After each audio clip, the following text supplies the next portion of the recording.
દિનેશભાઈ, જે રીતે આપણે જોયું કે એક પછી એક આક્ષેપ પ્રતિ આક્ષેપ અને એ પણ હસમુખભાઈ પટેલ ઉપર ખુદ થઈ રહ્યા હોય અને જીપીએસસીની આખી સિસ્ટમ પર જ્યારે સવાલ ઊભો થયો છે, એસસી એસટી ઓબીસી અને આ બાજુ ઓપન કેટેગરી વચ્ચેનો એક અલગ પ્રકારનો મતમતાંતર રાખીને વિદ્યાર્થીઓને ટ્રીટ કરવામાં આવતી હોવાની વાત સામે આવી છે. દિનેશભાઈ, આપ કેવી રીતે જુઓ છો? પહેલા તો આખા આક્ષેપ પ્રતિ આક્ષેપને આ ઘટનાને આપ શું મૂલ્યાંકન કરો છો?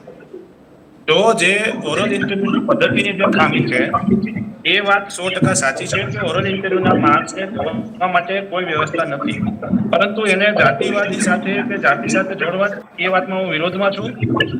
આ પદ્ધતિ છેલ્લા 10 વર્ષથી ચાલી આવે છે. જ્યારે 2016 થી આ પદ્ધતિ ચાલુ થઈ છે ત્યારથી લઈને ઓરલ ઇન્ટરવ્યુમાં વારંવાર અલગ અલગ સમાજના લોકો, આમાં વિદ્યાર્થીઓએ પોતાના આક્ષેપો પ્રતિ આક્ષેપો કર્યા છે. મુખ્ય બાબત એ છે કે જે વાત કરવામાં આવી છે કે ભાઈ ઓબીસી ના વિદ્યાર્થીઓને ઓરલ ઇન્ટરવ્યુની અંદર ઓછા માર્ક્સ આપવામાં આવ્યા છે, તો એ બિલકુલ વાહિયાત વાત છે. કારણ કે ગઈકાલે મેં જાહેર સોશિયલ મીડિયાની અંદર મારી પોસ્ટમાં આખું માર્કશીટ રિઝલ્ટ મૂકેલું છે અને એ રિઝલ્ટની અંદર ઓબીસી માંથી આવતા ઉમેદવારોને, એસસીબીસી ના ઉમેદવારોને 372 માર્ક્સ છે લેખિતની અંદર, જેમને ઓરલ ઇન્ટરવ્યુની અંદર 75 માર્ક્સ આપીને પાસ કરવામાં આવ્યા છે.